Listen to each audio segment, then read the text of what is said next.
you're watching Cooking with Diane. I'm Diane, and today we're going to be making a vegetable frittata.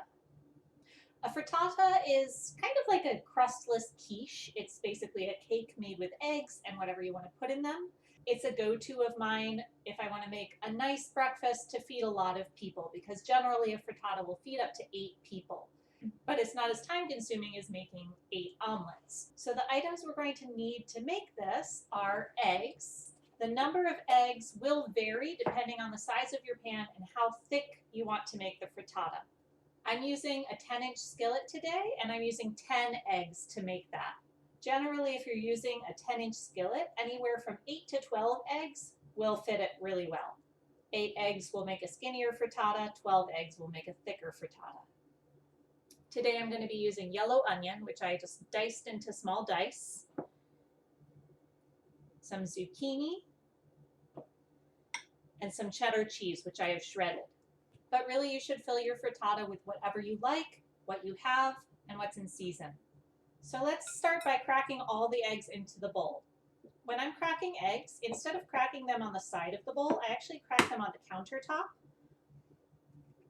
And that helps me just split them in half evenly without getting any shell in the egg itself.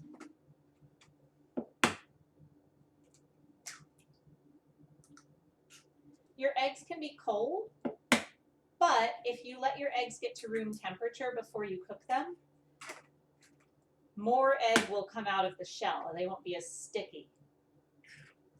So I always take out my eggs maybe 15 to 30 minutes before I'm going to cook. And to keep things neat and clean, I'm stacking my eggshells as I go.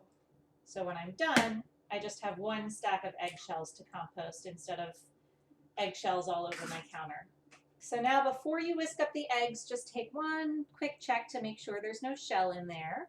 And we're also going to be adding some milk to the eggs. For one 10-inch frittata, I'll usually add about a cup of milk, half and half, or cream to my eggs.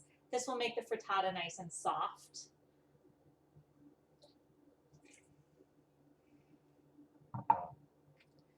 We're going to add a generous pinch of salt. You should put at least a teaspoon in there. And some pepper. This is optional, but I like it.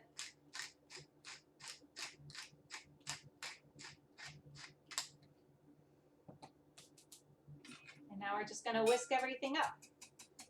I start by breaking up the yolks with the top of my whisk.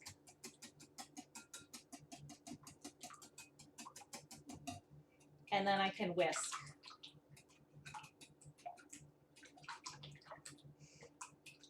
And I'm always whisking with an up and down motion rather than a stirring motion. Once my eggs are whisked up, we're going to move over to the stove. I'm not going to add my mix-ins directly to the egg mixture because they're going to get cooked in the skillet before we add the egg. So come on over to the pan.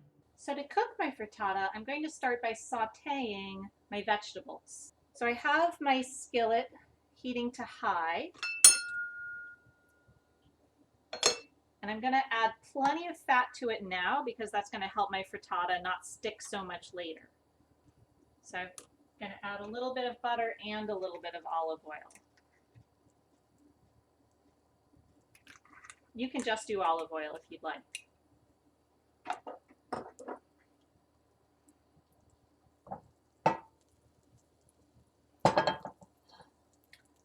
Once your pan's nice and hot, go ahead and add the first veggie you want to cook.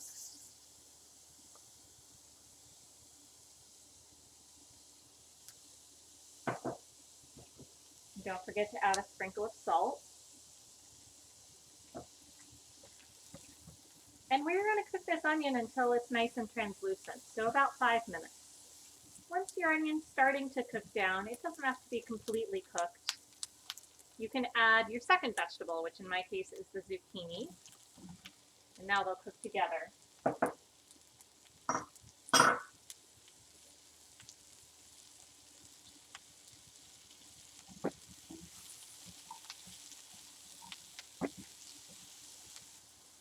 So my zucchini is starting to cook down. Again, it looks like it still has some bite to it, but you can see it looks wetter. That's what we're looking for. Now we're ready to add the eggs. because I'm not using a non-stick pan, I do want to make sure my pan is super hot and that there's plenty of fat in the pan. And this will help keep my eggs from sticking too much.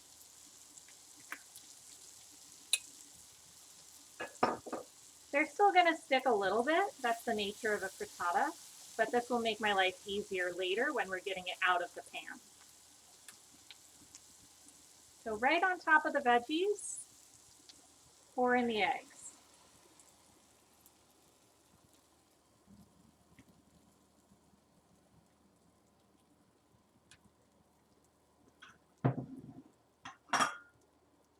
You can tell my pan was hot because it cooked around the edges immediately.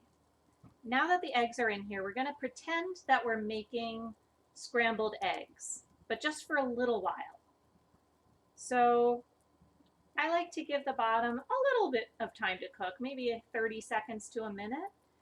And as I build up some cooked egg, I'm just going to use my rubber spatula to push nice folds of cooked egg across the pan. And I want to make sure I go all around the pan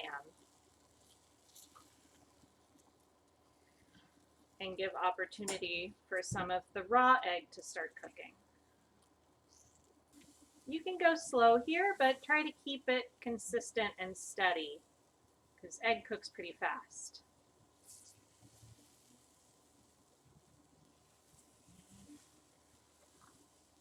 So once it starts to look like wet, goopy, scrambled eggs, you can add your cheese. I'm going to add most of my cheese now and save a little bit for the top. So I'm going to fold in the cheese so it's all nicely mixed in.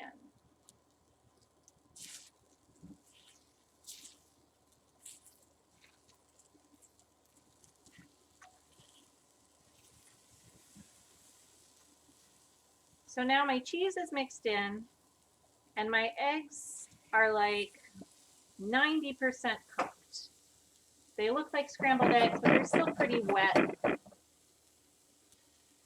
This is what you want it to look like when you put it in the oven. So I'm just going to even out the top, turn off the heat, and sprinkle that last little bit of cheese on top. Now, this whole thing is going to go in my 425-degree oven. So here is our frittata out of the oven. So this was in the oven about 10 minutes. It's done when it's nice and puffed, and there can be like a little bit of a wiggle, but it shouldn't wiggle like raw eggs. It should wiggle like a quiche or a cheesecake. A little bit of browning around the edges is nice too. If you want it to be browned on top, you can stick it in the broiler for a couple minutes. The next step is getting the frittata out of the pan. And that's going to be a lot easier if you let it cool for at least 10 minutes. So be patient. And while you let it cool, make sure you cover up the handle of the pan with a towel or something heat-proof, because you will forget that that handle was in the oven. And I don't want you or someone in your family to burn themselves. Once your frittata has cooled a little bit, now it's going to be a lot easier to get it out of the pan. It still might be stuck to the pan a little bit, especially if you didn't use a non-stick pan. So this is a stainless steel pan, and I'm going to use a metal spatula to loosen all of the edges before I even attempt to take it out of the pan. And the edges are coming away pretty easily, which is a good sign. That means that the pan was hot enough when I put the eggs in, and that I used enough fat in the pan to keep the eggs from sticking. Now I'm also going to lift up the frittata from the bottom, just in a couple places. And you want to be gentle when you do this, because you can see the frittata wants to crack where I'm putting this pressure on from the spatula, and we don't want to crack the frittata, we want to keep it whole. But we also want to loosen it from the bottom so that when we slide the frittata out, there's not a big patch in the middle that's still stuck to the pan.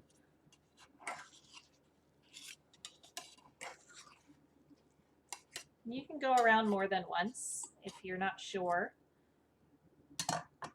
Another way to tell if you've successfully loosened the frittata is to give it a shake, and the whole thing should shake back and forth in the pan now.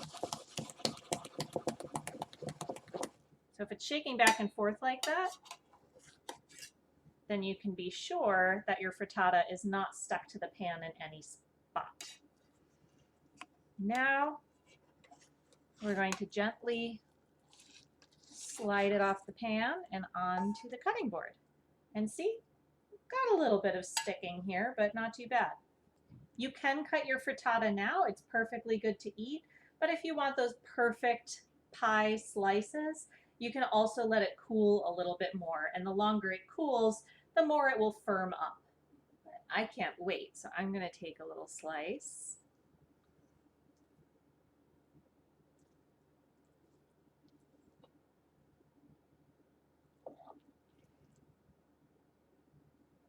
Look at that. Let's get that on a plate. So that is how to make a frittata. With this frittata, because I don't have 8 people to feed, I'm actually going to slice it up, put it in my fridge, and then I have frittata for breakfast for the next week. Thank you so much for watching. I hope this was helpful, and I'll see you next time. Bye-bye.